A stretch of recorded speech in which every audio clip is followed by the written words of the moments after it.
So everybody should have 4 attachments.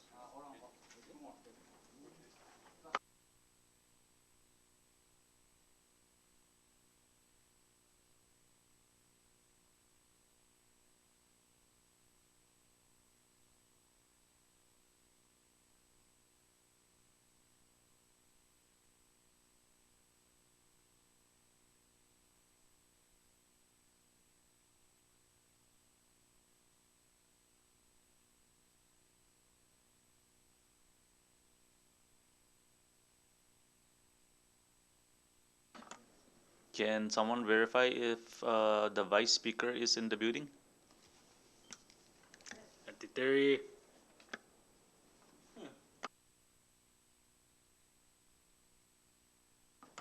Is the floor leader in the building?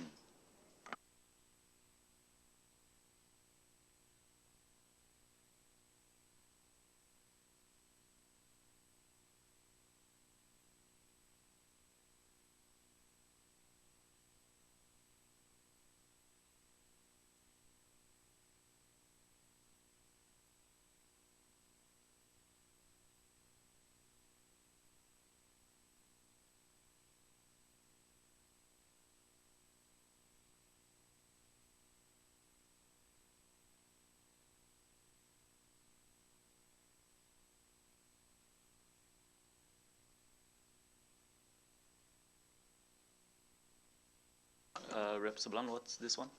What will this be under? Letter.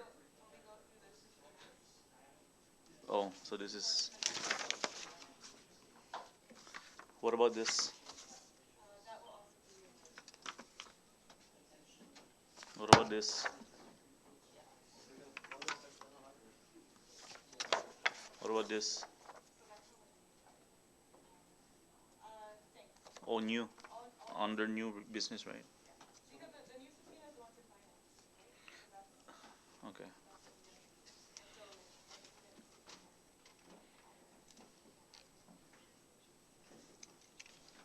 Sarge, wala. The. What about Larry? Guerrero. Okay.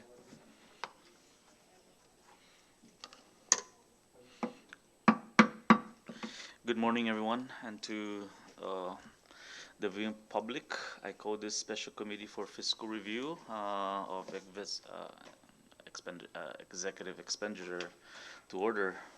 Let the record show that we do have a quorum, and we'll continue. The meeting was postponed last week due to the fact that the internet was down here, our website, and so it was postponed to today. And so we'll go down to old business. Since there's none, I move on to item number 3, new business. I'll open it up to the floor. Or let me go over real quick the new business. So letters from under new business. Letters were sent out to all the respective departments and offices early this week. I believe we have one response, and that's under item D, which is the letter to Director Juan Leon Guerrero. I believe we received the information this morning, and we'll be discussing that. And I'll leave it up to open up for discussion.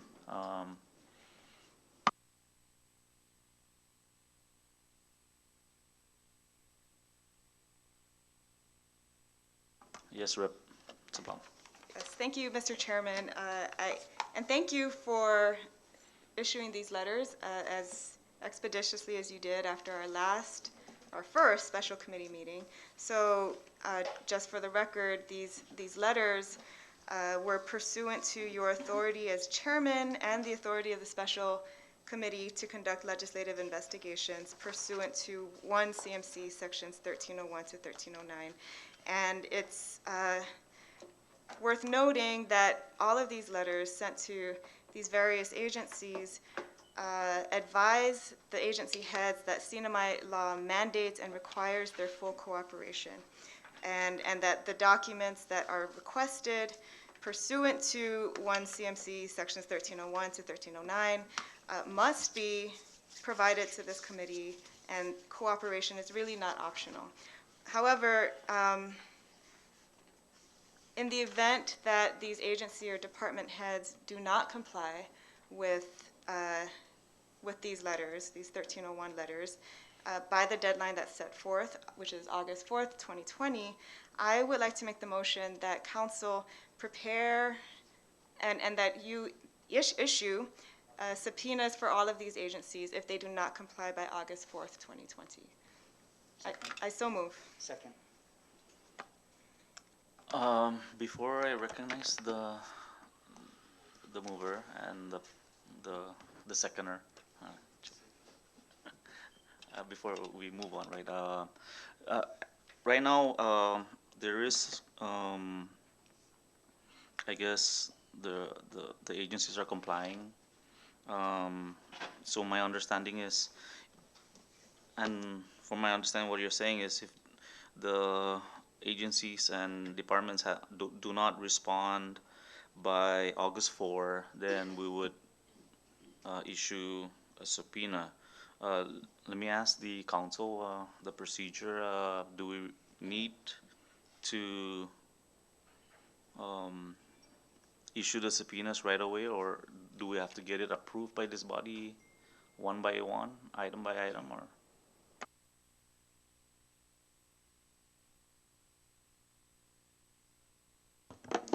Chairman, thank you for the question.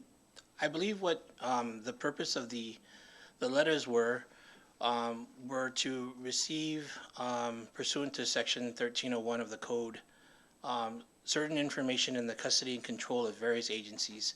If those agencies comply with the letters on or before August 4th, then we will not need to issue any subpoenas, which will definitely compel the disclosures. But what Rep. Sablan is trying to proactively do is avoid a delay where we come in on August 4th, there aren't any disclosures, then we would have to wait 7 days to post a OGA, then we would need to wait 5 days to post a subpoena notice. So we would be, in effect, wasting 8 days. If she makes the motion today for issuance of subpoenas on August 4th at 5:01 p.m., close of business, then in theory the Sergeant at Arms can deliver them, or he can deliver them at 8 in the morning, the following morning. And then we would save 8 days. I know that this committee has 60 days within which to operate, so I don't think 8 days wasted is insignificant. It's a significant waste of time. So I think this is a proactive measure. Hopefully the subpoenas will not be necessary, but I would recommend respectfully that the committee vote on the motion, yes or no, and if the motion is passed, then we would actually have a mechanism in place to issue the subpoenas promptly on August 4th or August 5th if the need arises. Thank you, Council. But in our case, the letter that was issued to, for example, was DMV on Tuesday. Right. Today is Thursday, so 2 days. So they are complying. So maybe subpoena is not necessary until it. I haven't followed up on the other items yet. I believe letter D was a priority, so we asked yesterday, and it was prepared and it was submitted. So, going through I think the letter that was issued at 1301 is sufficient enough. My recommendation is only to discuss letter I, which is the subpoena to the Department of Finance due to the fact that there was some information that was redacted. Chairman? So, Chairman, I understand that we would hope and respect the ability of the recipients of the letters to respond promptly. And I think that the motion is not imprudent. I think the motion is well taken because of the 8-day delay that could be in place if we do not issue the subpoenas on August 4th. And I think it should be emphasized that the motion doesn't say issue the subpoenas today. It's only issue the subpoenas in the unfortunate event that the letters are ignored or the timeline is violated, and that the issuance of the subpoenas would only be in that event, and it would only occur on August 4th or August 5th. We're not issuing any subpoenas today. Point of clarification, Mr. Chairman, to the legal counsel. When you say 8 days delay, you're talking about OJ 3 days, 72 hours, and 5 days? What is the 5 days? Can you expound on that? Sure. When you issue a subpoena to anyone, the normal time, it's not the absolute mandatory, but the normal time is a 5-day grace period from the Is time that you. in the rule It's in the law, yes. or in the statute? Yes. So the subpoenas say you are hereby commanded to come for testimony or present documents 5 days from now, unless the committee votes otherwise. The committee can vote for 6 days or 4 or 3 or even 2 or 0 days. But the That's normal exactly result what is I'm 5 trying days. to get across is that you keep talking about the 8-day delay, but any vote from this special committee, we can expedite such a process. Is that That's in correct? the rules, yes, but the normal statutory period is 5 days. But the committee can make it different from 5 days. And I agree with that response. Thank you for the clarification, Mr. Chairman. Thank you, Flor. But wait, before I recognize you, Epsilon. So in our case, if we are gonna issue a subpoena, they already have what 5 days from the letter that was issued out 2 days ago. So when we do issue subpoena, it won't necessarily mean 5 days because they're given heads up notice since 2 days ago. So we can demand the information the same day the subpoena is issued.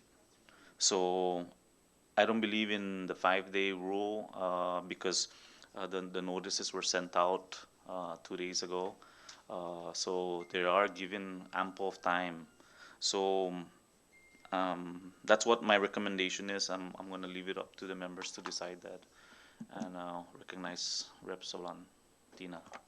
Thank you, Chairman Yumul, and thank you to the floor leader for pointing that out. I mean, I think you're right that we have already given them notice and that they could be subject to subpoenas if they fail to comply with the request that you sent by August 4th. So what I would suggest then is that, with the exception of the Bureau of Motor Vehicle, which has already complied, that we take a vote to issue subpoenas for the release of those records that we requested by close of business August 5th. And was it seconded? I know because we changed there was some clarification. So since no one seconded, I'm not going to recognize it. Oh, who second? Rep. Castro second? Okay. So under discussion. Ready? Clerk, please take the roll.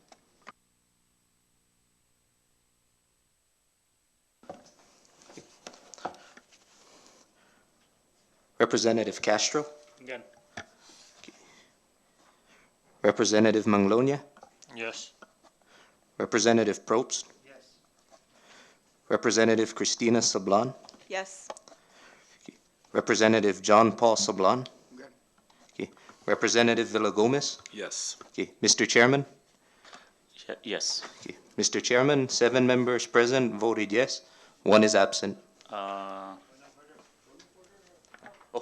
Vice Speaker. My apologies, sir. Please let the record show that Vice Speaker and Vice Chairs here are present. Okay. Duly noted, sir. Okay. Vice Chairman Lorenzo I. De Leon Guerrero. Mr. Chairman, privilege, what are we voting? I just walked in. That's why My apology. Okay, so please restate your motion that we're voting on. Yes, thank you, Mr. Vice Speaker. The motion that has been seconded is to issue subpoenas to the agencies that are listed under new business, which received letters from the chairman 2 days ago pursuant to his authority and the authority of the committee in 1 CMC section 1301 to 1309. So these letters request documents that we have discussed in committee that we want to see from these various agencies. And the motion is to issue the subpoena. The letter gave them 5 days to comply, which is a deadline of August 4th. And if they do not comply by that deadline, then the motion is to issue subpoenas for them to turn over the records by close of business on August 5th. Thank you, Rep. Tina. Can you call out all these departments or entities, please? Yes. So the departments, the offices that receive these letters include the Mayor of the Northern Islands, the Marianas Visitors Authority, the Commonwealth Casino Commission, the Bureau of Motor Vehicle, but as I noted, BMV has already complied with the chairman's request. The Office of Homeland Security and Emergency Management, the Department of Public Safety, and the Department of Lands and Natural Resources. And these letters are already been sent out? Yes, the chairman sent the letters 2 days ago and gave the agencies and departments 5 days to comply. Chairman, do we have the letters attached in our? I believe here the letter should all, you should have copies of it.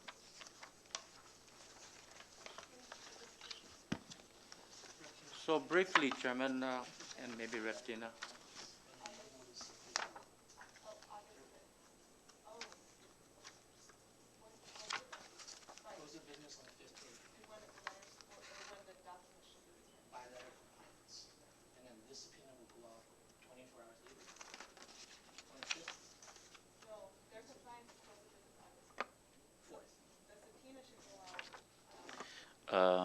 Members, let's take a real quick recess while we hash out the requirements. Thanks. So the letters say comply by the 4th, right? So if nothing happens by the 4th, this motion is the subpoena goes out. Issue the subpoena first thing in the morning on August 5th and give them until close of business. Right? Okay. Should I restate that then? Yes. Rep. Sablan, I believe Rep. or Vice Speaker has questions that he wants to clarify. Chair, that's No, okay. no, just to That's clarify okay. the.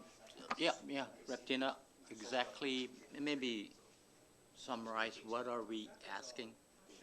Yeah, in summary. Thank you. Sure. So each of the letters to the different agencies requests information related to either the Community Benefit Fund or to certain receipts that and questionable expenditures that are listed and that are found among the records that we received pursuant to our earlier Open Government Act request, and also records related to the governor's trip to the Northern Islands. Okay, thank you, Rep. Tina. Chairman, I'm ready.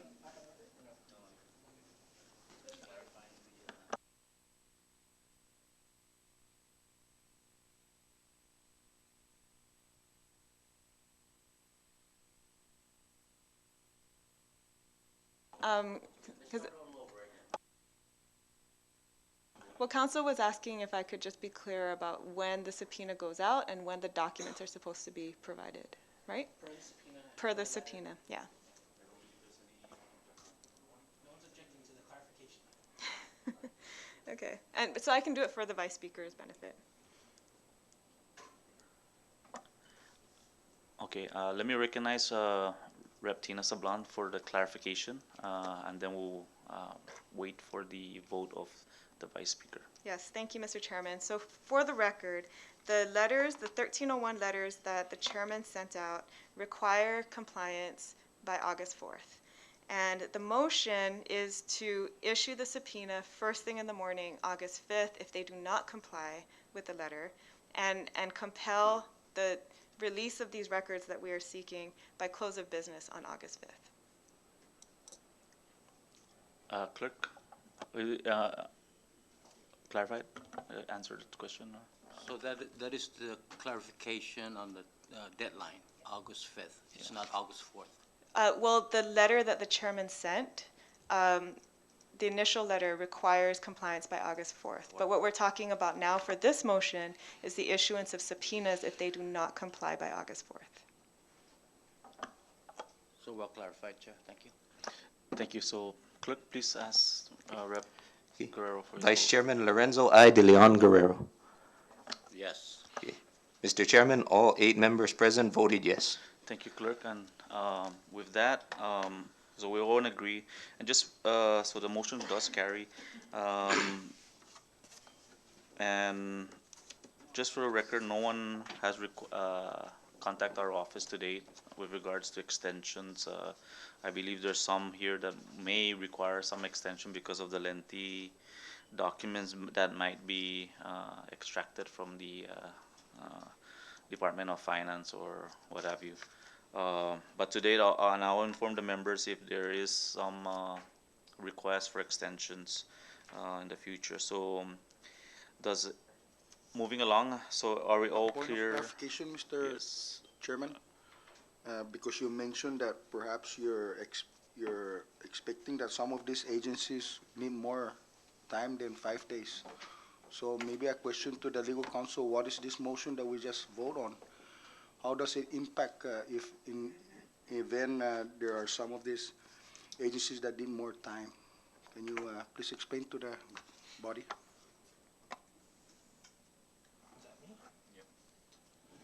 So, Floor Leader, the letters were issued on Monday, July 27, and we gave them the courtesy 5 days. That courtesy 5 days actually is August 1st, which is a Saturday. So 28, 29, 30, 31, 1. So August 1st being a Saturday, the 5th day, we actually gave them until Monday. So that's 6, 7, that's 7 days. And then technically we gave them to the 4th, I don't know why. So that's 8 days. So 8 days, I think, may be reasonable for the compliance with just a letter. That's what you think, counsel. But Yeah. like what the chairman said, that there are probably some agencies here that need more time. What does this motion? How does the impact of this motion that we just vote? Can we extend that time if needed? Brought up by the chairman. Well, the letter states if there's a need for a waiver, the letter expressly states, or an extension of the deadline, that they can inform the chairman, and that extension will be considered by the committee. But we So haven't. with the vote that we just vote on, that vote on the 5th, says- on the 4th, and there's no compliance, Subpoenas will be issued 8 in the morning. subpoenas, and it doesn't impact any agency that requires more extension of time. If they didn't request, then they would have told Okay, us. So clarified. Thank you. Thank you, Flor. Any other? You? Okay. So moving along, and I will inform everybody if any of these agencies or department contacts our office. And just to be fair, I believe I'll schedule a committee meeting on the 5th. Should any of this require extension, we'll have and then if the committee members agree, we'll set up the next meeting for the 5th so that we can discuss anything that may have come up or that might come up, basically.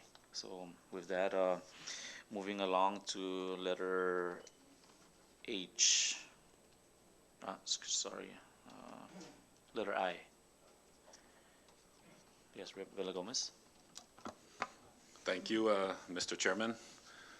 Mr. Chairman, colleagues, viewing public.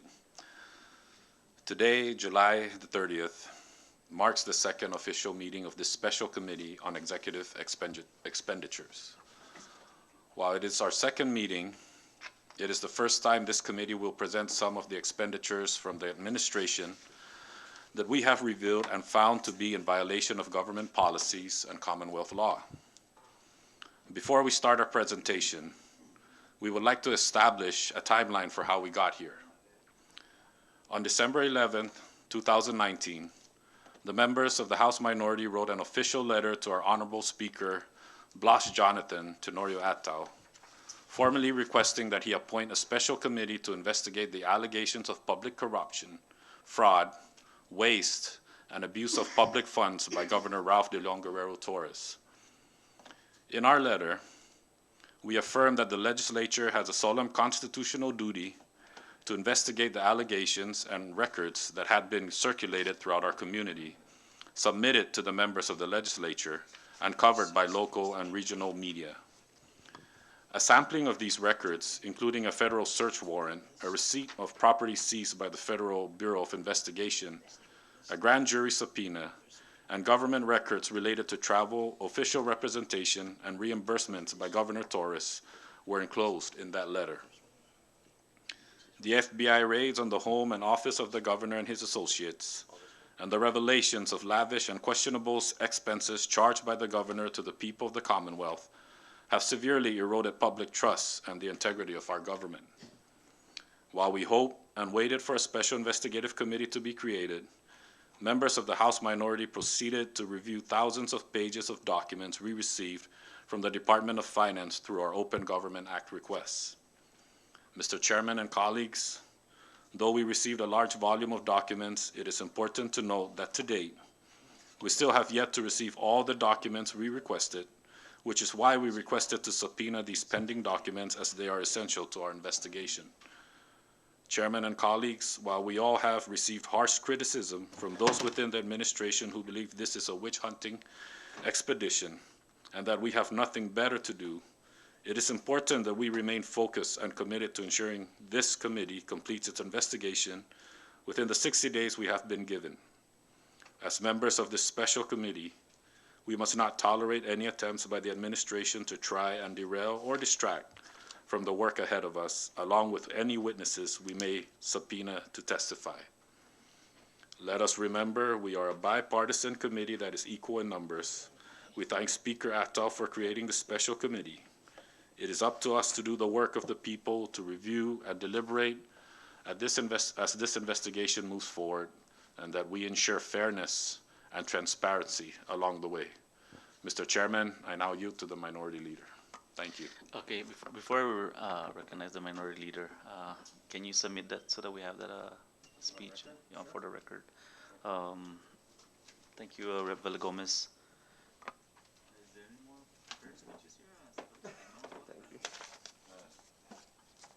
Rep. Probst, you may proceed. Thank you, Chairman, and thank you, Representative Villagomez, and colleagues. We are here today to present a glimpse or some of the documents that we have reviewed. As you're all aware, we have sifted through and reviewed thousands of pages of documents, and as Representative Villagomez has given the timeline, here we are today. So we're going to start off with some documents that we will present today to the committee, but also to the viewing public, so that you understand what we have been going through and what we have been reviewing and what we have been working on. Mr. Chairman and colleagues, you all have copies of some of the documents that we have to present today. And I would like to start off with the first document, which is travel document. This document, could we pull that up on Elmo, if that's okay? Is a trip that Governor Ralph Torres took. Do we have it up? Thank you. The travel document, this one. They handed that out. This one that we handed out. Yeah, on Elmo. I'm sorry, I apologize.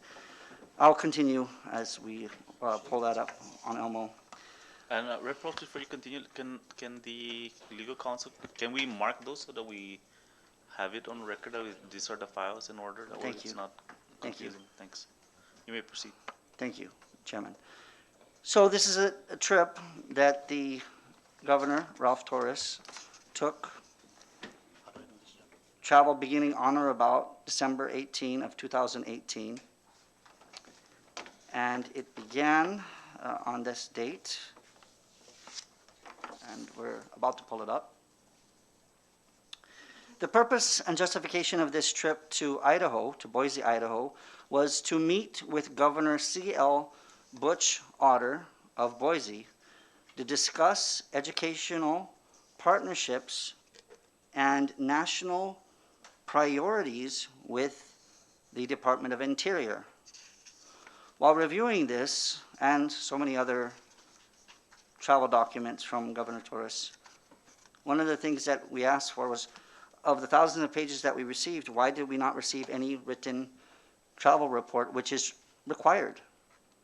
If any of us travel, we have to submit a written travel report. The Secretary of Finance, David Atalik, said that there are no written travel reports submitted by Governor Torres. So the only thing that we have to go on for this trip, and I want to put into mind the timeline of this, that this is on December 19, traveling to Idaho to meet with this governor, less than 2 months after Saipan and Tinian was decimated by Super Typhoon Yutu. And if you can recall, many of us, including myself, were still without power and water, but hundreds of families were still without a roof over their head. Some of them were fortunate enough to have a tent. Life was very difficult.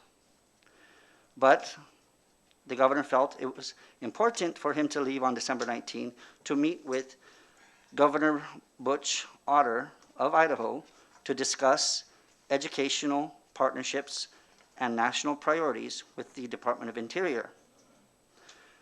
There is no written travel report as required, so we don't have much to go on, because I would like to know, and I ask, beg the indulgence of this committee, for the record, that we ask for a trip report for this travel, one of many that we will be seeking, to ensure we know the date that he met with Governor Otter for this trip, the timeline, what was discussed, and what did the CNMI benefit from this meeting that he had.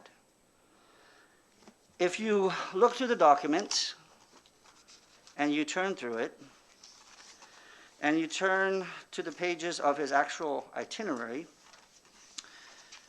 you will see that Governor Torres traveled from Saipan to Guam on economy, Guam to Honolulu on business, Honolulu to San Francisco on first class, San Francisco to Boise on first class, and on the return, when he left on Wednesday, January 2, from Boise all the way back to Saipan, he actually went from Boise to San Francisco to Hong Kong to Guam to Saipan.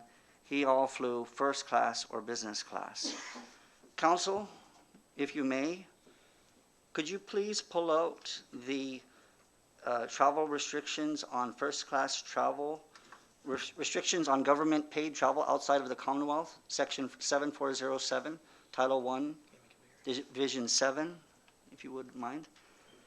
So, what we know by Commonwealth law that has been clearly stated several times is that first class travel is prohibited.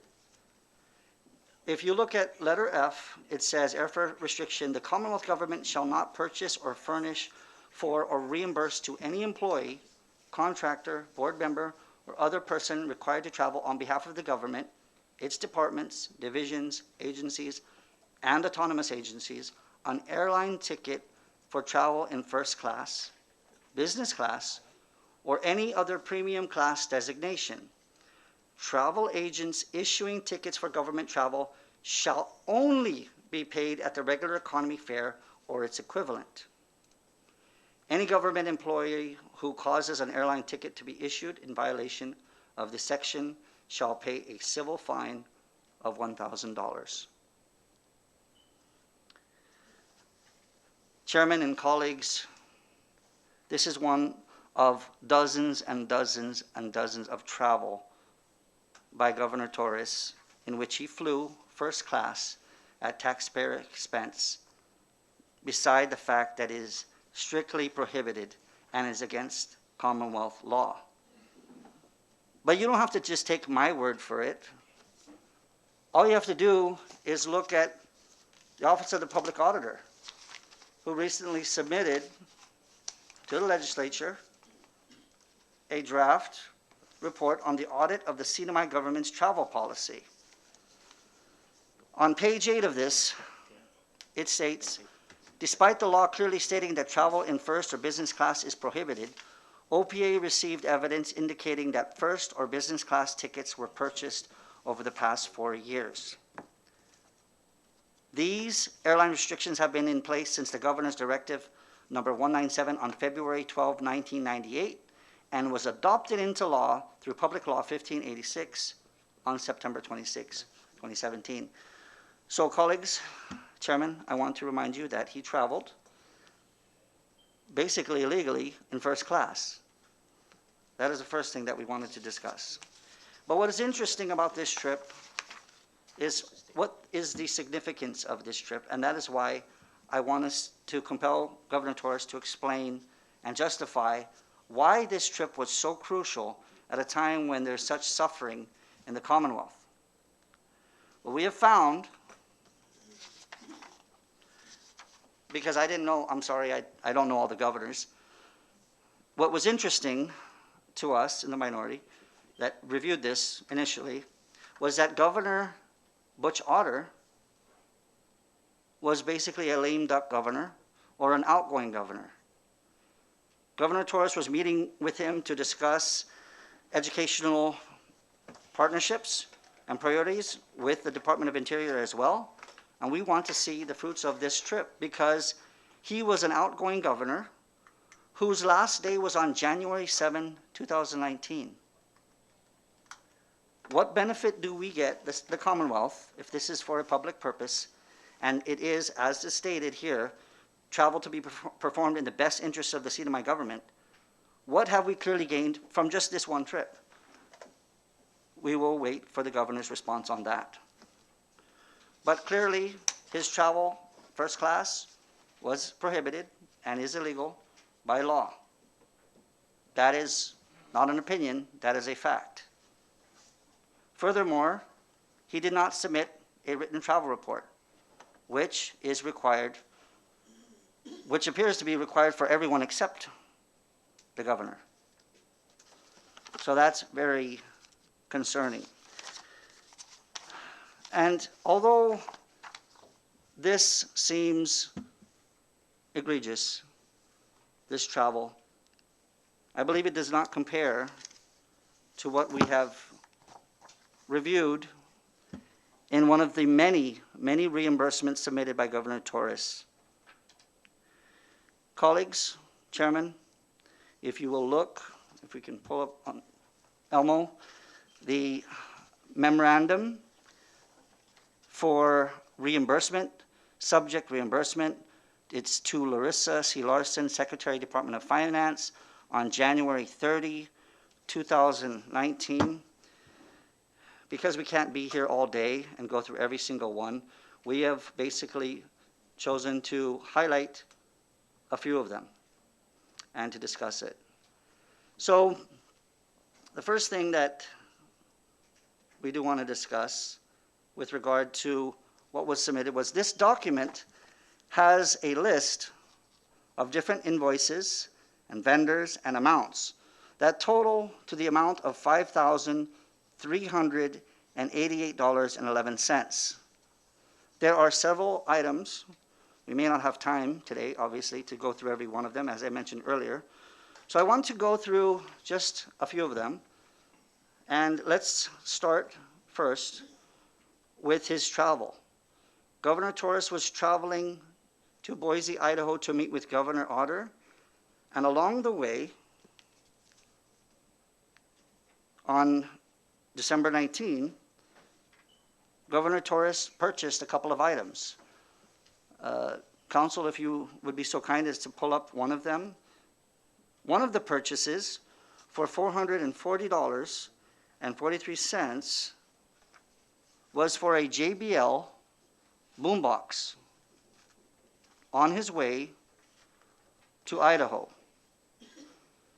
The justification of this purchase was for office use. That may be the case. But I can't understand, on a trip that you're going to meet with Governor Otter of Idaho, how somebody would conceive along the way at the San Francisco terminal, you know what?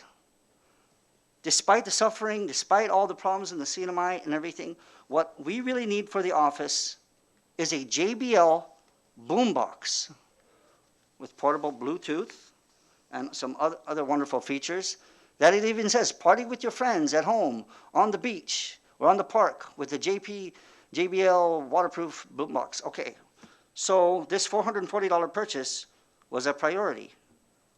That was for office use. We need to see the justification of that, and I ask that we do see the item and how it was used in the office and for what purpose it did serve, which again, he could justify that, that's fine. That's not as egregious as some of the other things we've seen. But I do want to bear in mind that how is this JBL boombox a priority for an office at a time when there is mass suffering in the Commonwealth? It just did not make sense. On top of that, he bought a HubMax charger for items, a battery charger, and that was for $120.49. So these two purchases cost taxpayers $570 because it was for office use. When Governor Torres did arrive into Idaho, and he was staying there because he had to go there for this meeting. We're not sure how long this meeting took place, when it took place, but again, we will ask him. But while there, after Christmas Day, one of the purchases that Governor Torres made was on December 26, 2018, the day after Christmas. Governor Torres went shopping at Sportsman's Warehouse, and colleagues and chairman, if you look inside, you will see some of the receipts for this purchase from Sportsman's Warehouse. What's interesting is the purchases that were made. And if you look at the very bottom of the receipt, it states for office use. I want you to bear in mind that Sportsman's Warehouse, these items, again, are for office use. So what we found, some of these purchases include 2 hunting rifle cases, Allen Bones hunting rifle cases, each at $49.99, $50 a piece. Council, I think we have a copy of that. If you could put that up on Elmo, just to show them the rifle cases. So there was 2 rifle cases, and these are for 28-inch rifles with scope, SCP scope, that are clearly for hunting. That's what an Allen Bones scoped rifle case looks like. I cannot, I've thought about it a lot, try to fathom what 2 hunting rifle cases that are meant for hunting rifles at 28 inches with scopes would serve, what purpose it would serve in an office. I've asked my colleagues, do you think this is, does this serve a public purpose? Do you think this is justifiable for an office use? And they laughed. No one took me seriously. They said, no, of course not. On top of that, he also purchased for $179.95 an MSR wind burner stove. Now, this is not any typical gas burner stove, butane kind of stove that you can get at Lucky D Market for 15 bucks. This one cost $179.95. It's a wind burner personal stove system. And what anybody that ever goes hunting or camping, the outdoors, knows that these are top of the line, and these were meant for the outdoors. That's why you buy it at Sportsman's Warehouse. Could anyone think that this would be used for the office? I can think of no reason why you would need this in your office other than for personal use. This does not benefit the public, and it does not make any sense as to why he was being reimbursed and claiming this as for office use when it's clearly for hunting, as with the Allen Bones rifle cases. But on top of that, other items included packages of beef stroganoff. Now, this is not just beef stroganoff that you're going to eat right there. It's actually dried. Council, if you could pull that up.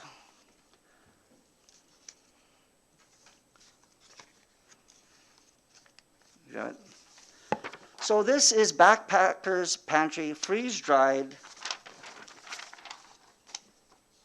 Backpackers Pantry beef performance 2-person beef stroganoff with wild mushrooms. It's basically dried beef stroganoff. You add water, and you could use that special burner when you're going camping or hunting to cook it and then consume it. He bought 2 of these packets at $8 a piece, $7.99, and he also bought a breakfast item with that same price, $7.99. So he bought 3 meals that could feed 2 people, and somehow this was claimed by Governor Torres for office use, when this is clearly for personal consumption. These items, with regard to Sportsman's Warehouse, total amount that cost taxpayers that were reimbursed was for $367.11.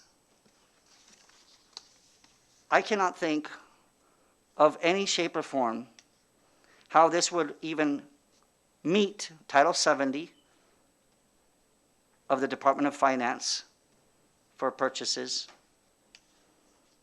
for anything that even would serve public purpose. So this is just some of the many things that we have looked through and have seen. Now, on his way back, on January 1st, another interesting purchase, Governor Torres purchased from Walmart on New Year's Day 2 70-quart ice chests, 2 70-quart coolers from Walmart on New Year's Day for office use. So I'm trying to think of a reason why these coolers were so critical that you are traveling and you probably have a lot of purchases and baggage that you have picked up. But what is most critical is that you buy 2 70-quart coolers. What would be the purpose of having 2 70-quart coolers? It makes no sense to me.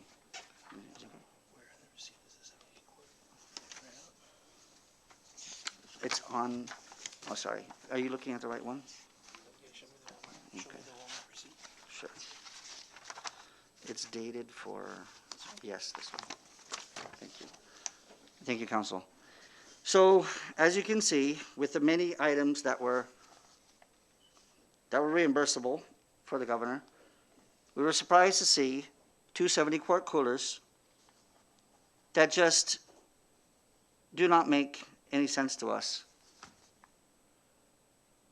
Again, this is only a glimpse of the many purchases that do not serve a public benefit, that are not in line with Title 70, which we will go over later to discuss.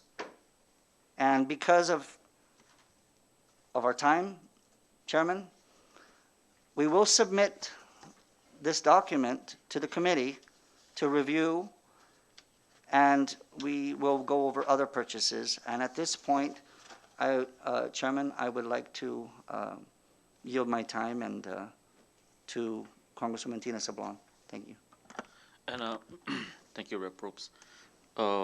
Before I recognize Congresswoman Tina, because we're going down the item, your submittal should be under miscellaneous, I believe, if we're not going out of order here. Just a point of clarification, Mr. Chairman. So this is relevant to under new subpoenas because following this presentation, we will be making the motion to also issue a subpoena, a new subpoena to the Department of Finance for the relevant records that we don't have yet. But these records, what we're doing now is presenting the case for why we need further scrutiny and why the records that Finance has yet to submit to this body must be subpoenaed at this time. Okay, so for the record, the items that was discussed by Rep. Probst, this was given to you by this was under the OGA, right? Yes, that's correct. So it doesn't need subpoena. It's No, open. the subpoena that we will be asking for this committee to consider issuing is for the remaining records that have not been turned over, because we believe that there is plenty of justification to further scrutinize those records, and there is really no excuse for why we don't have them in our possession yet. But what the minority leader presented so far, just from this one receipt, one request for reimbursement among thousands and thousands of pages of executive expenditures, it illustrates the extravagance of the governor's expenses, and quite frankly, we still don't even have all of the records that we requested. So, and we'll be getting to that when we make our motion for the subpoena. Duly noted. Any comments, concerns? Move on. Yes, Floor? so, Chair, just so, so that we're clear, I know that the minority leader had yielded his time now to Rep. Tina, so are you saying now that you're going to present what documents that are needed to be subpoenaed? I will be going over the draft subpoena that council has prepared, yes. So you guys don't have any document that could kind of get us, abreast on? On what's in the subpoena? Yes, actually, the Sergeant at Arms should have given you a copy of this draft subpoena to the Secretary of Finance. All right. I yield that, Mr. Chairman. Thank you, Floor. Rep. Sablon, you have the floor. Thank you, Mr. Chairman. So, to follow on to Congressman Probst's presentation, and again, just reviewing the same memorandum for reimbursement, I want to also highlight for the committee an expense that was made on January 7th, 2019, and the T Galleria. So we're still looking at the same memorandum for reimbursement that we've been discussing. And if you could please pull up the receipt for reimbursement for T Galleria. This would be on, I guess, on the second page. Sure.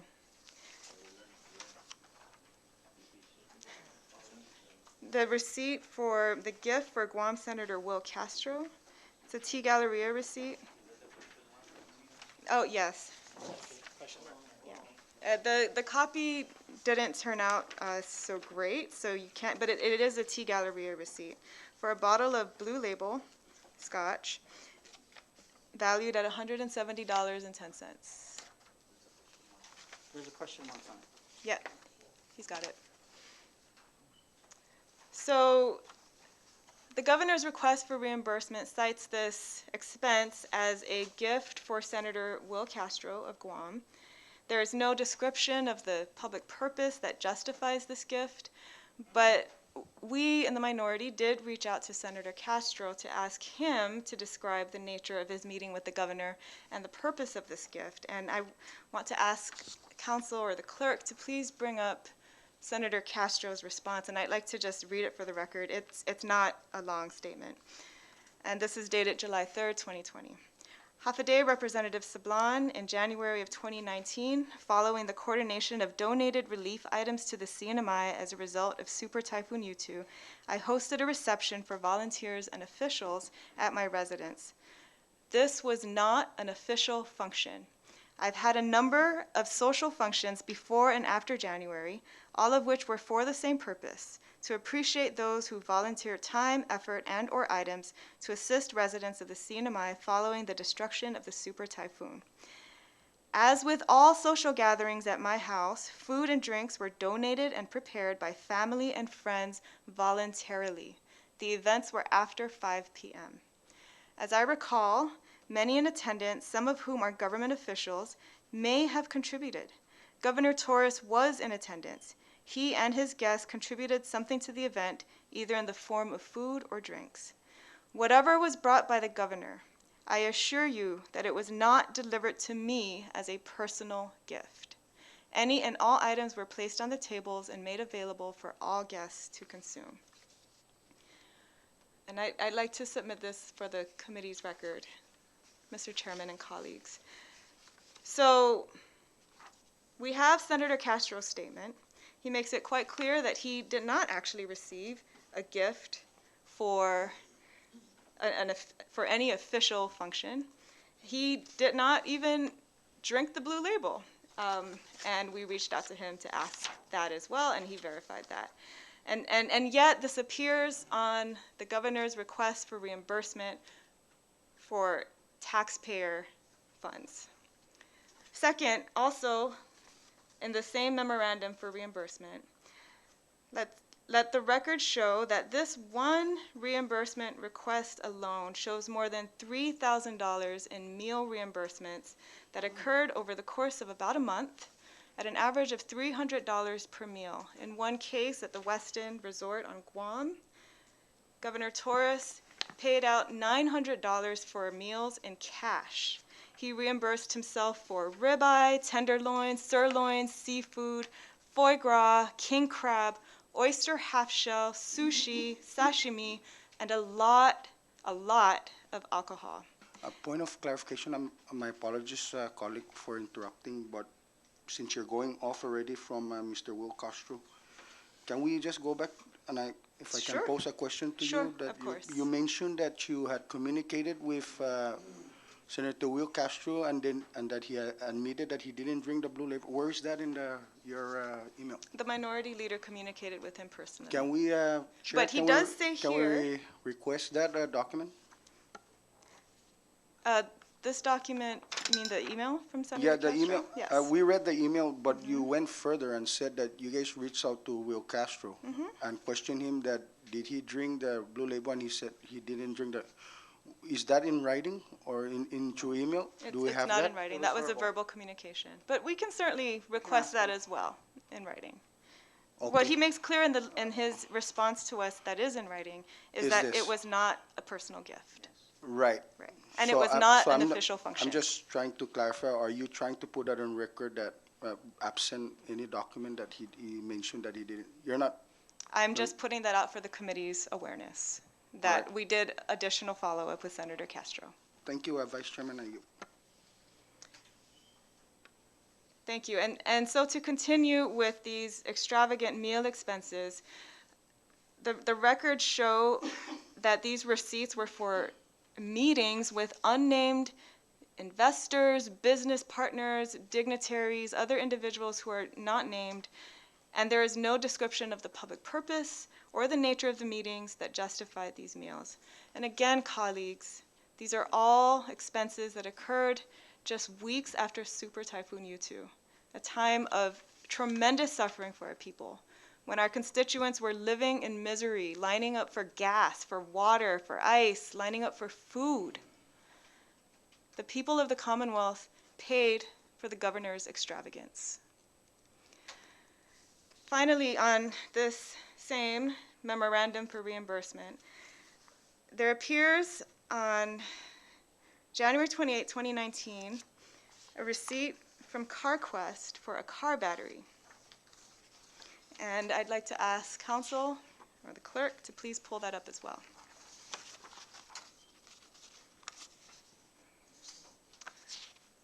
The car battery, yes, the car battery from CarQuest for license plate number ADG282, a battery, brand new battery valued at about $112. And the records that we obtained from BMV, the Bureau of Motor Vehicle, for this same vehicle show that it was on January 10th, 2019, Governor Torres purchased a private vehicle, a Mazda van with that same license plate, and registered it in his name. And then these records from finance, this receipt from CarQuest shows that on January 28th, he reimbursed himself for a battery for that same private vehicle registered in his name, as noted on the receipt. We also know from the finance records that on January 25th, so just a few days before he bought that car battery, and there's a receipt for that as well, Council. Could you please pull that up?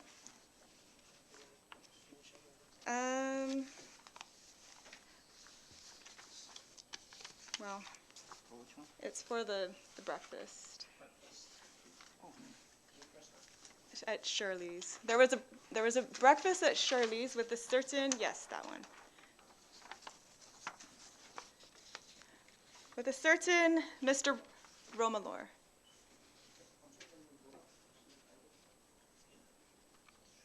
It's actually a one-page document. It's just a one-page It's a document. one-page It's not. document. It's not part of. It's not part of the same packet.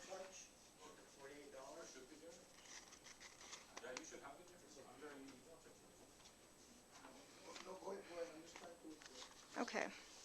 So to continue, just a few days before the governor purchased that car battery for his private vehicle, the car was apparently transferred to a certain Brian Romalor, who then sold it to another private citizen in March.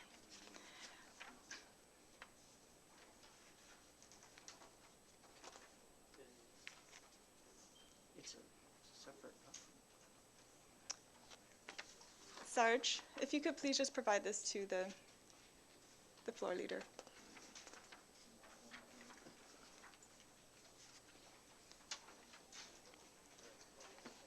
So to recap, Governor Torres purchased a vehicle.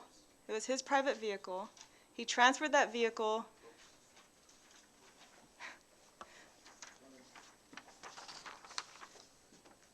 May I continue? Governor Torres purchased a vehicle in January 2019. He bought a car battery that same month, transferred the vehicle to a certain Brian Romalor, who then sold it to another private citizen in March, and then reimbursed himself, submitted this request for reimbursement from taxpayer funds for a battery for his private vehicle. What we have here, colleagues and Mr. Chairman, is evidence of a government-funded item, the car battery, being converted from a public asset to a personal benefit. And this, colleagues, is likely criminal. I yield now to the minority leader. Thank you, Rep. Sablan. Before I hand it over to Rep. Ropes, Vice has a question. Thank you, Chairman. And then Rep. Tina, you did mention that after Mr. Romalor purchased the 282 license plate, a van, and then you indicated that Romalor later, a couple months, sold the van to whom? And you have the date. Yes, we just received the record of vehicle registration and ownership from the Bureau of Motor Vehicle this morning. So the records show that Mr. Romelor sold it to a Mr. Diosdado Miravalis on March 26, 2019. So this was a couple of months after the purchase of that car battery. And at the time of the purchase of that car battery, the vehicle was still registered to the governor. Rep. Tina, so he sold it to Mr. Dios. I guess that's the fastest way for me. Who is this individual, or do you know? Just a private Do you citizen. know the significance from? We already stated that the governor sold the van to Mr. Romelar. Well, actually, I don't see in the records, and, you know, we just had a okay. chance to review this. It doesn't show that there was any transfer of, or any actual sale of the vehicle to Mr. Romelor, but what we see is a vehicle bill of sale from Mr. Romelor to this other gentleman, Mr. Diosdado, in March. And then the release of ownership actually occurred when the governor released ownership to Mr. Diosdado. So it seems like they might not have taken care of the registration documents when the vehicle was transferred to Mr. Romelor. Chairman, so obviously, all these are pretty much hearsay, but as we go further, no, Rep. Tina? No, actually, respectfully, Vice Speaker. No, I this is understand not that you hearsay. have evidence that the governor sold it to Mr. Romelar, and then. No, I'm sorry. Please continue. Okay, so I don't want to throw any hard questions right now because we do have a lot in front of us. So we will pursue whatever you're trying to convince us to subpoena, a new subpoena for, you know. But Chairman and members, I would like to, before we before we have the minority leader back, give him the floor again. Can we go back to the issue of the hard alcohol to Mr. Will Castro? Sure. If that's okay, Chairman? Is there an objection? No objection. So my concern here is we do have an email. It's good. Mr. Will Castro explaining himself that he did not receive the so-called a gift, a personal gift, hard alcohol. And his statement is he wants to assure us that it was not delivered to me as a personal gift. Somewhere along the line, he's already assumed that it's a personal gift. But this is just from my observation.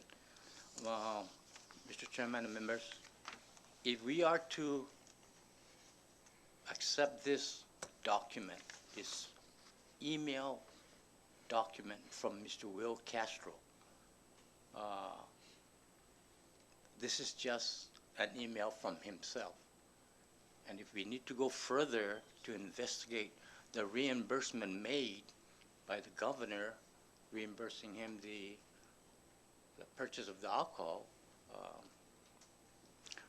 I believe, and this is coming from me, I believe we would also think about subpoenaing this individual.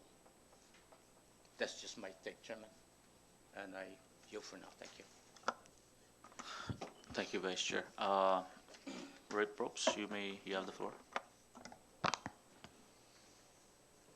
Thank you, Chairman. Thank you, colleagues.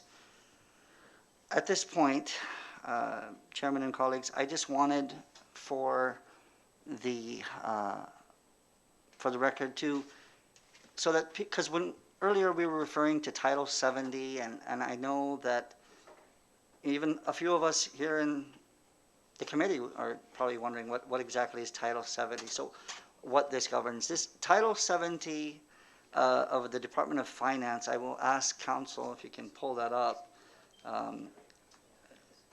Essentially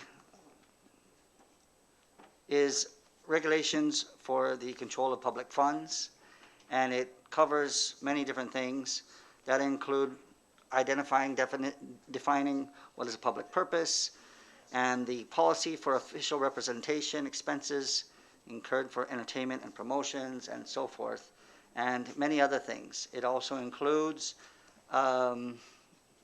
the documentation forms that are needed for submitting for reimbursements. And I wanted to kind of go over this briefly so that people understand what this includes.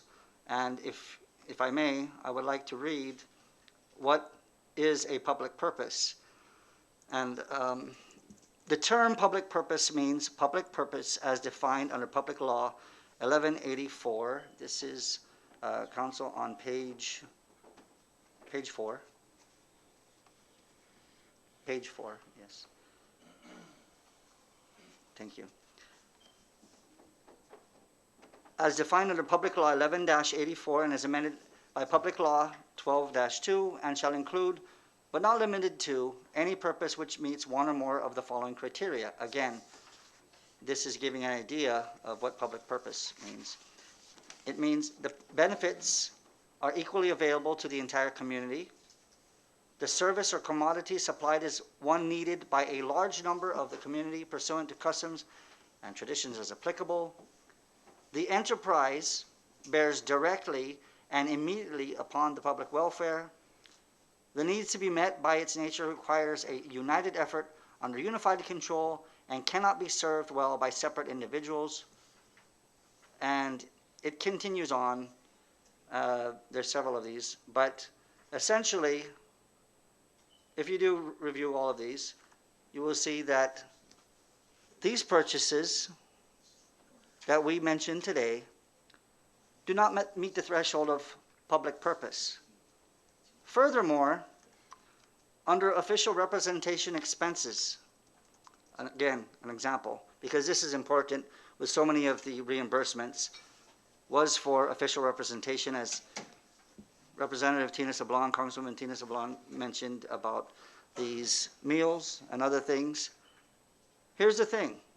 If council, if you may go to page 5 under Part 100, under official representation expenses, Section 70-2.1-101, Department of Finance policy for official representation expenses incurred for entertainment and promotions.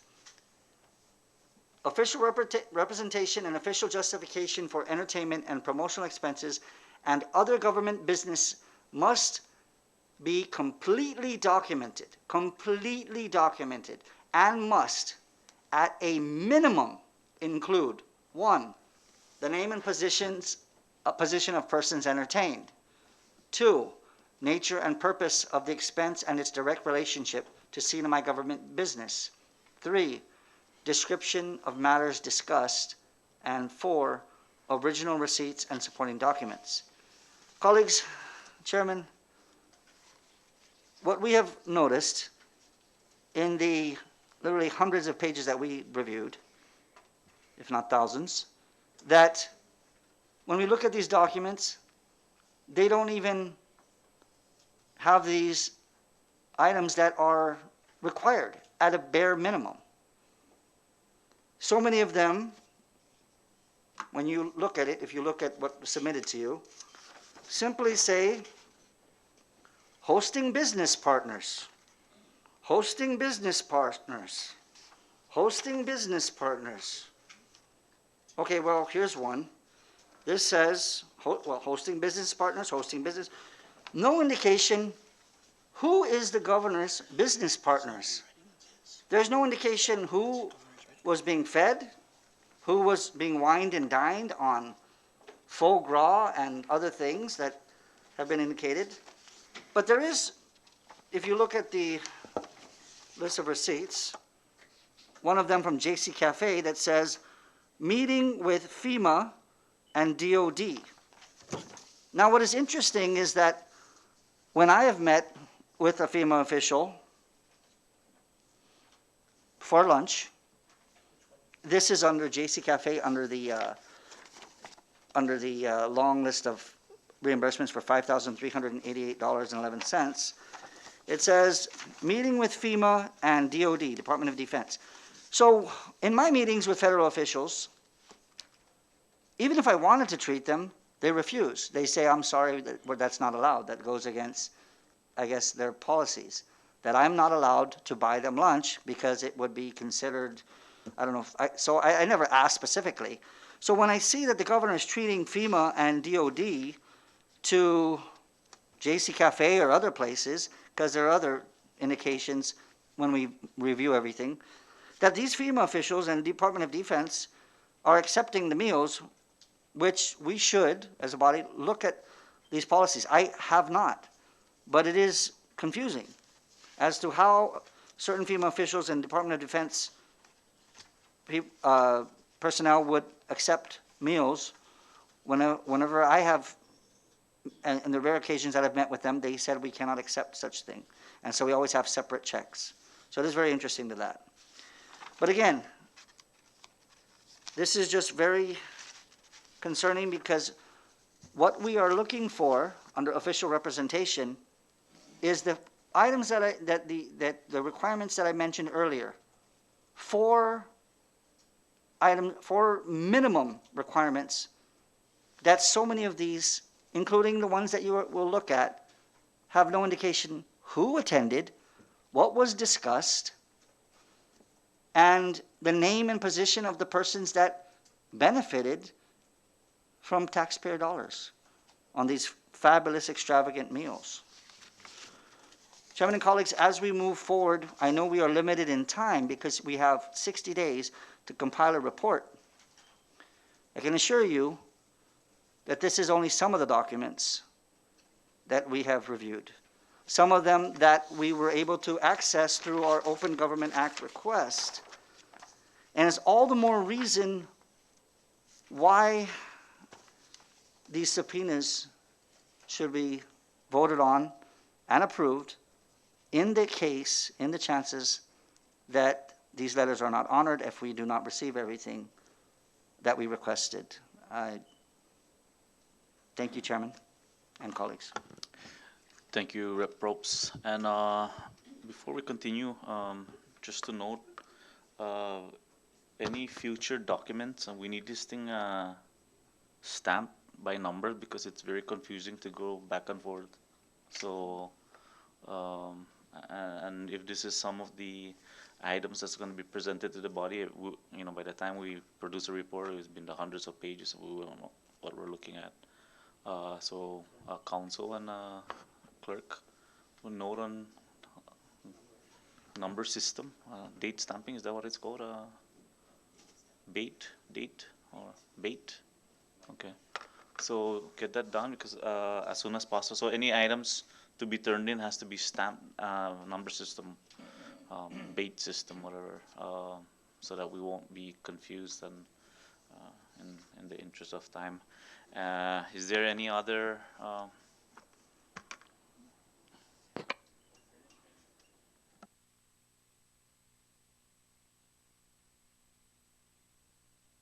Just a question. Okay. Go ahead, Rep. Mangolian. This is kind of in line with Rep. Tina Sablan's statement regarding the vehicle. Either it's missing a bill of sale or missing some transaction in between Governor Ralph to Brian. If that's the case, then I don't think the records receipt from BMV is complete. The last bill of sale prior to the current owner had it listed from Carla to Governor Ralph, but there's nothing from Governor Ralph to Brian, who claims he's the seller to Diosdado. So there's a missing transaction in between. I mean, this is a 2 month gap. And so again, if there's a missing document, then the subpoena should also include BMV. Thank you. Yes, duly noted. And, you know, I mean, Rep. Sablan and I went through the same process, and I believe I purchased her car October, and she just gave me the bill of sale 2 days ago. Is that right? So there is a, yeah, no, I noticed there was some items not there. We don't know the reason. Sure.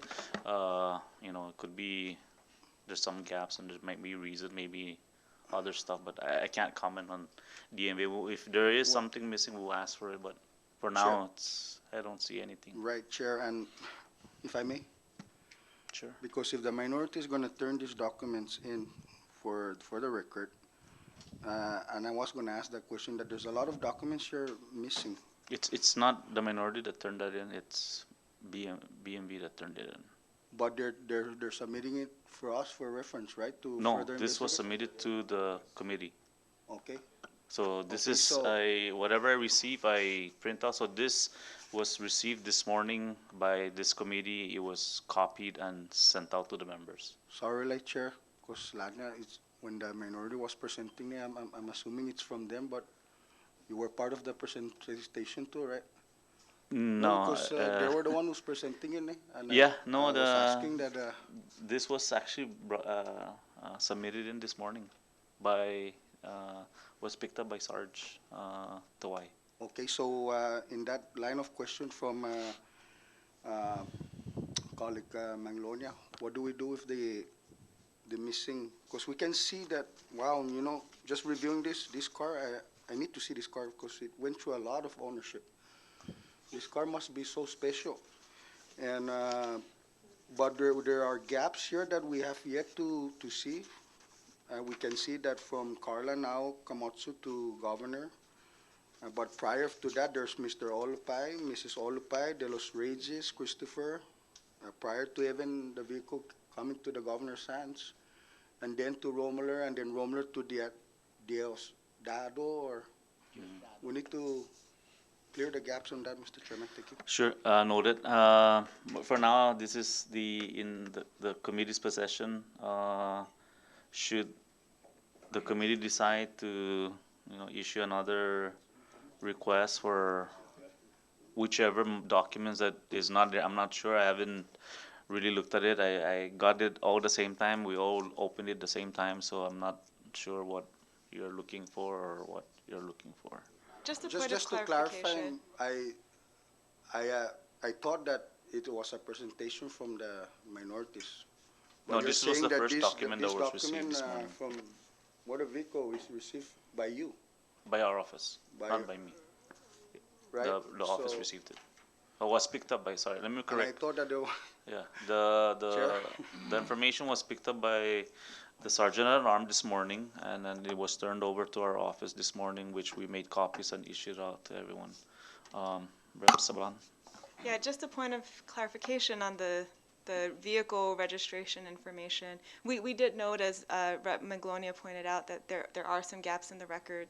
But what is clear and relevant for our purposes, like the relevant records are the ones that show who the owner was at the point that Governor Torres purchased a car battery and reimbursed himself with the people's money. So we don't need any further, I don't think we need anything before, I don't think we need the entire comprehensive history of this vehicle. The Okay. point is not the vehicle. The point is the conversion of this car battery that public funds paid for and to become a private asset, a private benefit.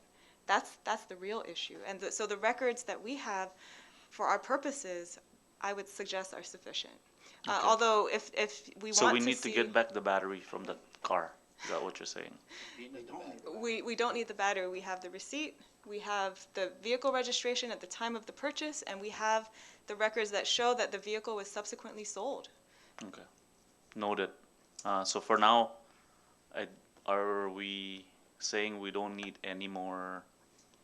Well, I think to Rep. Manglonia's inquiry, if we could follow up with BMV and ensure that what they gave us was the complete file. Because there is a gap from between Governor Torres to Mr. Romalor to Mr. Diosdado Mirabales. And so so perhaps just up to that point is sufficient. We don't need, the records from the beginning of time, but just for the committee's So- understanding of the chain of custody of this vehicle and this battery. So Thank you, point of Raptina. clarification, Mr. Chairman, and I assume that the minority, most especially the minority leader and Tina is happy already with what's submitted, because the target there that they're trying to paint a picture is the battery itself.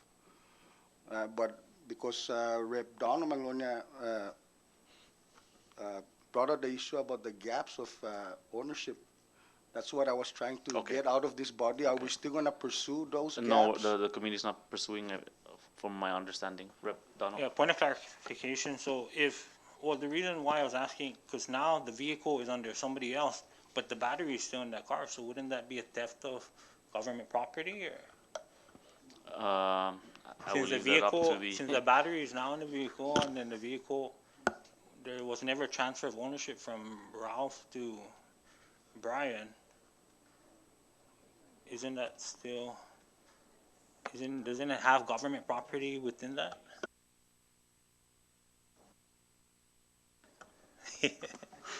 Well, according to the bill of sale, yes. Okay, In reference to the bill of sale. yes, thank you. Vice? Thank you, Chairman. We need to really look at these documents, and Rep. Tina mentioned that the issue in regards to our governor is the reimbursement of the battery. That is the issue. And in front of us, we have all sorts of documents. We even have registrations from an individual that we has their name, and they're not part of, the investigation. Although we're trying to link the reimbursement of the battery from this specific vehicle. And Rep. Magnolia made a good point that maybe the battery still there.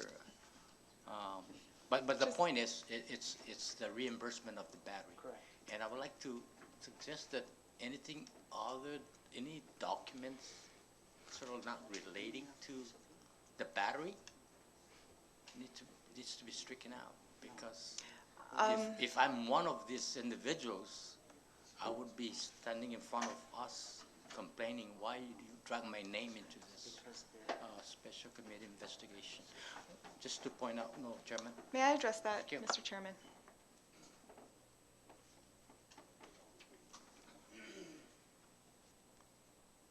You have the floor, Rep. Solano. Thank you. And the Vice Speaker's comments are well noted. However, I don't think that these other individuals that have been involved in the transfer of this vehicle are not relevant, because they could be potential witnesses.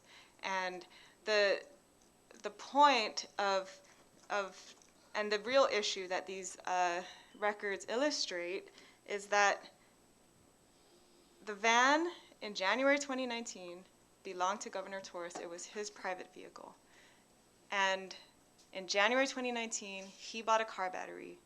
And at some point, he then transferred the vehicle, gave it, sold it. That record is missing. It might not even exist, as you have suggested, Mr. Chairman. But at some point, that vehicle was transferred to a Mr. Romilor, who could be a witness. There is a Mr. Romilor who is mentioned in another reimbursement that the governor submitted. And at some point, Mr. Romilor, a couple of months later, sold it to somebody else. And so the term, the possible criminal activity that may have occurred, as counsel has described it, is the conversion of a public asset to a private benefit. And that is the real issue that this committee needs to investigate. And so I would suggest respectfully, Mr. Vice Speaker, that we keep these records that BMV has submitted in their entirety, because these are people that could be called in as potential witnesses. Thank you, Rep. Solan. Vice. Thank you, Rep. Tina. I would like to ask the council. Council, do you affirm what Rep. Tina had indicated in regards to the other documents? I agree in general, yes, that the car history is not necessarily what the focus is. The focus is at the time of the CarQuest receipt, who is the registered owner for the car when the battery was purchased. And I think what may happen afterwards might be interesting, but it may not be the focus of the investigation. Thank you. Point Thank you, of Council. clarification, Yes, Floor. Mr. Chair, to the council, but Rep. Tina had just alluded that perhaps these former owners could stand as witness. So what do you say about that? I think it's. I think your statement earlier was just basing on the item itself. I don't disagree that they could be witnesses, but I don't understand what would their testimony be relevant to. Maybe they could testify that they sold the car to the governor. Exactly, as input Yeah. testimony, did the governor sold you this car? And then did this transaction really take place? I guess that would be relevant, yes. So clarified. Thank you, Floor. Okay. Are we, any other comments, questions, concerns? Anyone? Okay, Rep. Solan for the last on the car battery. Actually, this is under new subpoenas. Okay. Yeah. So moving on. Yes, moving on. Okay. So colleagues, now we get to the motion to issue a subpoena to the Department of Finance for the remaining records that they have not yet submitted. So that we are all clear, Mr. Chairman and colleagues, what we have presented today and what we have received thus far from Finance pursuant to our Open Government Act request is more than just hearsay. We have official government records. We have receipts submitted by the governor himself for reimbursement, and we have statements from witnesses named in the receipts that point to a pattern of a waste, of abuse, and possible fraud. And yet, for the humongous volume of records that we have received, there are still many more records that Finance has not yet turned over.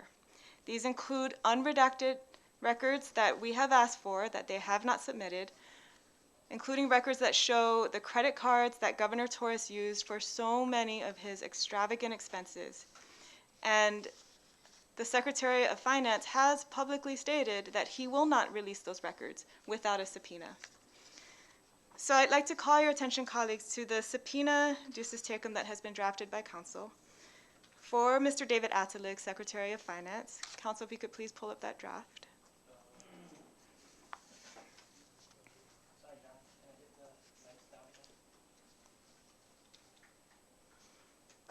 And all the members should have a copy of this draft subpoena. So we would be seeking all records that the Department of Finance has not previously submitted, including any and all records related to first class, business class, or any other premium class travel expenses, because we do know from communications with Department of Finance staff that there were some missing travel authorizations, some missing travel records related to Governor Torres that they were still looking for as of January 2020. The subpoena also asks for, or demands, any and all unredacted records showing credit card or bank information submitted by Governor Ralph Torres or his designee for reimbursement by the Commonwealth, as well as any and all records related to expenses paid by the Commonwealth government for executive security, protective, or chauffeur services for Governor Ralph Torres and First Lady Diane Torres, including the names of all the officers, their notices of personnel action, their contracts, payroll records, including overtime, and all expenses incurred in the performance of their duties, including but not limited to fuel, airfare, per diem, meals, accommodations, and transportation, and the government accounts that were charged for these expenses.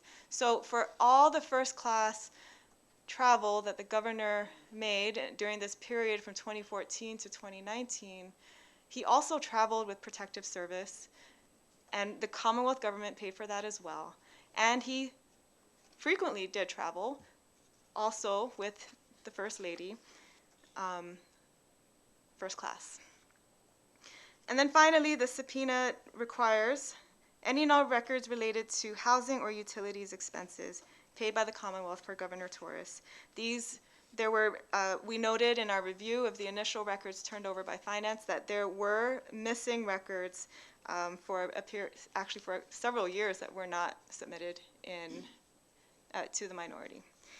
And finally, this subpoena requires the Secretary of Finance to certify under penalty of perjury that all records in his custody or control have been submitted completely and without redaction. And this is just to confirm that the records that he submits pursuant to the subpoena would in fact be completely and without redaction all the records that this committee demands. And so with that, Mr. Chairman and colleagues, I would like to make a motion that we approve the subpoena and issue this to the Secretary of Finance today. Thank you, Rep. Sablan. There is a motion on the floor. There is no second. When?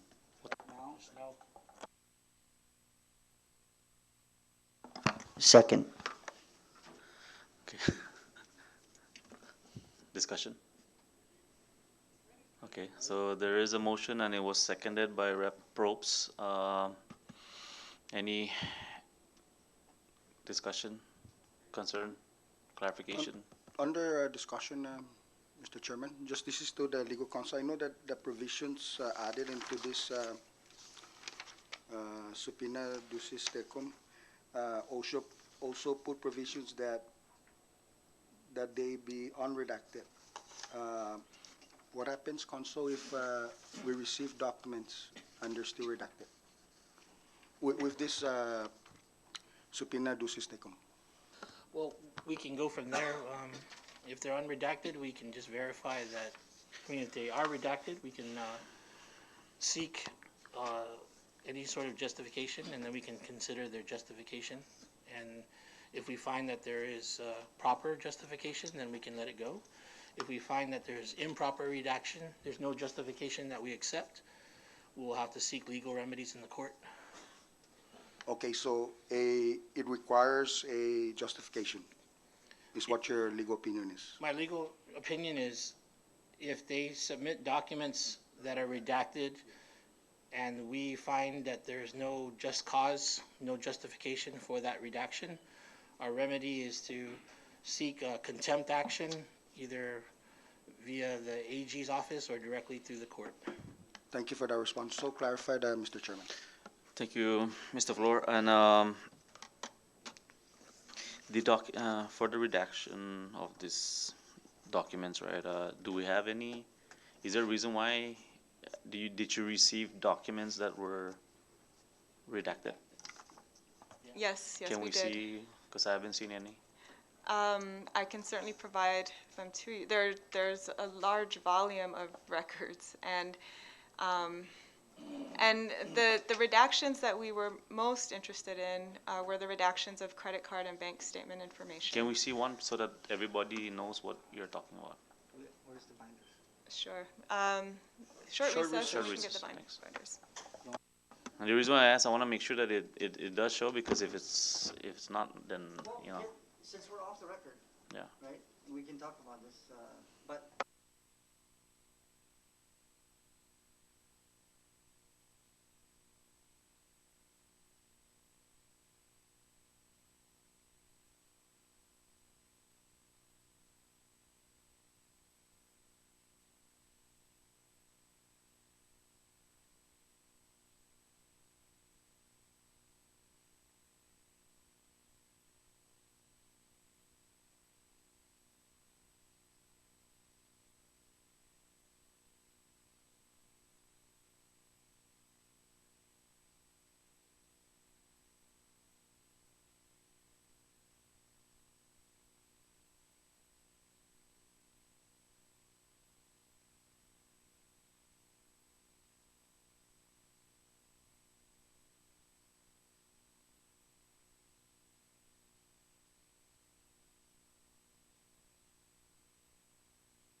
Yes.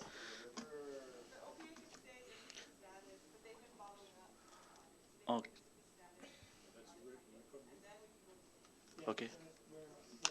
Let's get back. Uh, Members, please report back to the chamber. We're about to start. Okay. We're back. Rep Sablan has the floor. Thank you, Mr. Chairman. So, continuing on your request for a sample of a redacted receipt that Finance provided, Council, could you please pull up page 9 of the documents that I sent you?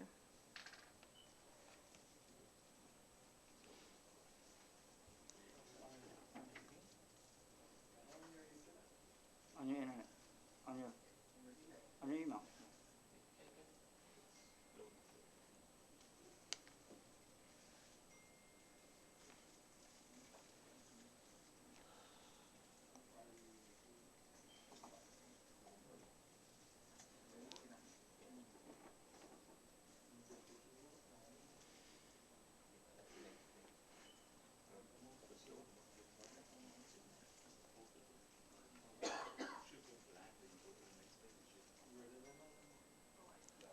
I think that if you download it, there it is. Okay, so this is one of the more visible examples among the records that we've uploaded to the Google Drive.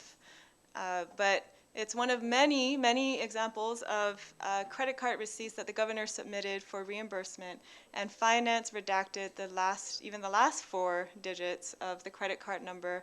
So we're really unable to determine from the records that Finance submitted, which credit card numbers were used, to whom they may belong, and also how many credit cards were used. So as the minority leader stated at our first special committee meeting, I believe, there was an earlier Open Government Act request submitted by a citizen for a lot of the same records, and that citizen received unredacted records, and we were able to count approximately 20 different credit cards that the governor used and submitted for reimbursement by the Commonwealth. And so this raises many questions, exactly to whom did these credit cards belong, and questions that would follow once those are answered. So here's your example, colleagues. We are asking the Secretary of Finance to turn over all such records that were redacted and to turn them over in their unredacted form. Thank you, Rep Sablan. But my question now, since these are credit card numbers that were blanked out, it still rests with whoever submits this credit card or these receipts and submit it to Finance, got reimbursed. So at the end of the day, it's still whoever signs the document for reimbursement. So I'm not sure we need to know the names of the people that are on the cards. We would respectfully argue, Mr. Chairman, that we do need to know that. We have evidence already, just with one car battery receipt of expenses that were personal in nature, that were charged to the Commonwealth. And we also have reason to believe, based on the unredacted records that we've seen with the other Open Government Act request, that these were credit cards that may have belonged to other people and were not actually expenses of the governor, but he still received reimbursement for them. And I think that is a matter of great concern for this committee's purposes as well. So just on the line of explanation by Rep Tina, so this sample of the redacted invoices or credit card receipts, you did verify, or the minority bloc did verify with some of the memorandum of request for reimbursement of the governor, and numbers are the same, like the amount on the credit card receipts? Yes, generally. I think the issue really with these redacted credit cards are how many credit cards exactly did the governor use, and we have counted up to 20 from the previous volume of records that was collected, So right? I was just trying to Yeah. find out if, like, the amount that is listed in this sample Right. was, there are some memorandum of reimbursement that were the same, the numbers were the Yes. amount Yes. of purchase were the same. Yes, that is the case. So clarified. Thank you. Thank you, Flor. Any further? So we have a standing motion, Mr. Chairman, to Thank you, issue the thank you for subpoena. reminding me. Thank you. Yes.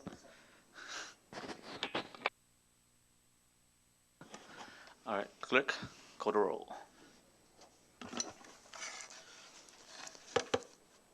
Vice Chairman Lorenzo I. De Leon Guerrero.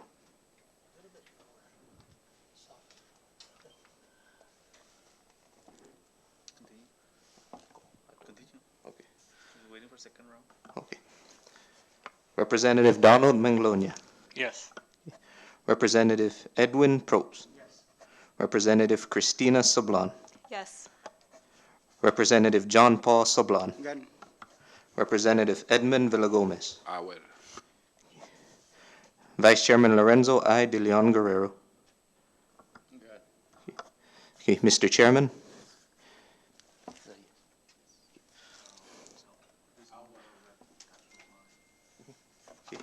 Okay, Mr. Chairman, seven members present voted yes, one member is absent. Thank you. Motion carries. We are, I guess, for the approval of the subpoena to the Department of Finance as explained by Rep. Sablan. Moving on further, under miscellaneous.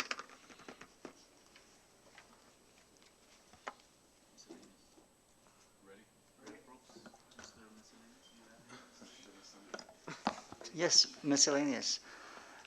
Chairman and colleagues, thank you for today. I really enjoy working with you, and I look forward to discussing other issues when we go through this. And I hope we can have several meetings since we're pressed for, a short time, only 60 days. Thank you. Thank you, Rep. Probst. And any other? Rep. Donald? Yeah, I think the council explained it to me already.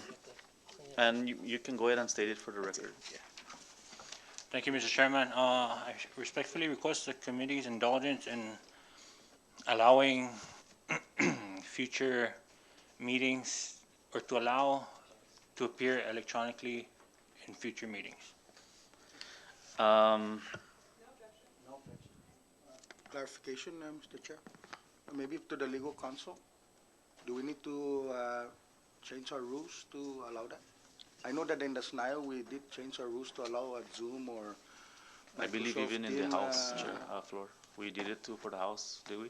No, we didn't. It was allowed. We didn't. We did it in the SNIL, but we didn't in the House. But well, the council. This question is for the council.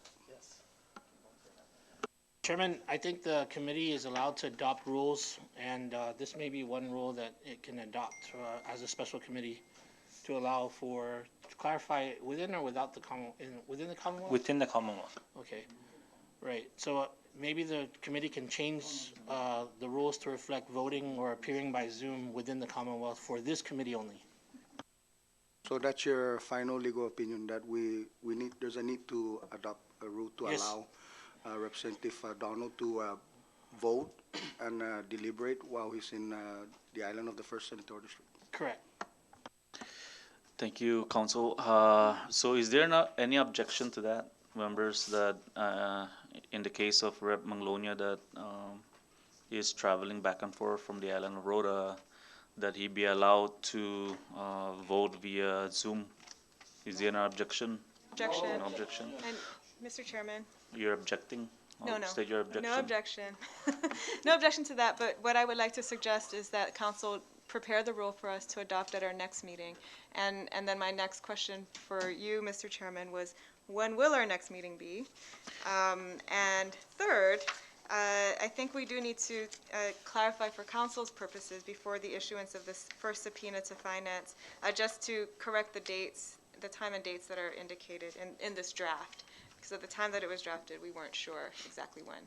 So just to update that, if we could issue that today, and then give the Secretary of Finance the 5-day grace period to provide the records pursuant to the statute. Thank you, Rep. You yield? You yield? Yes, I yield. Thank you. Duly noted. As I mentioned in the beginning of the meeting, I am gonna schedule a meeting on the 5th. Should none of these documents come in. And let me just note that down.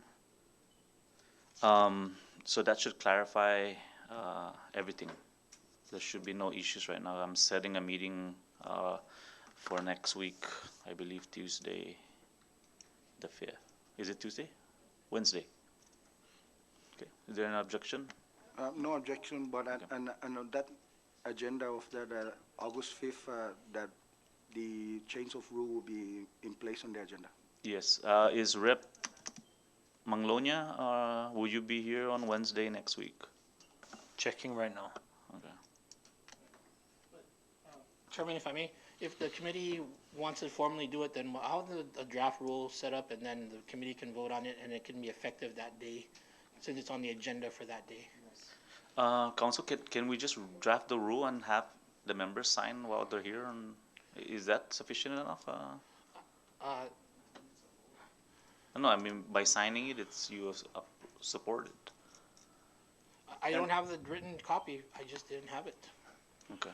And the other also, perhaps, question, Mr. Chair, if I may, and to the legal counsel, is that can this created special committee body amend the House rules? Do we have that authority to amend the House rules? Because the House rules is a rules for the full body. No, Chairman, I don't believe the House rules can be amended by this committee, but this committee's own rules can be amended by this committee. So clarified. Okay.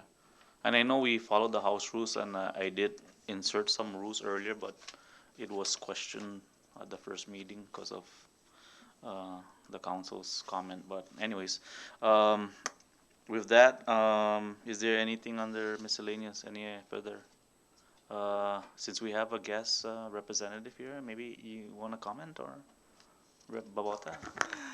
Hi, Chairman and committee members. Thank you so much for allowing myself and other members to sit in. I am very appreciative, and really I'm just here to support the committee in any way I can. So please let me know what I can do. Thank you, Rep. Babota. And with that, this committee stands adjourned. With no objection, this meeting stands adjourned until next week, Wednesday, August 5th.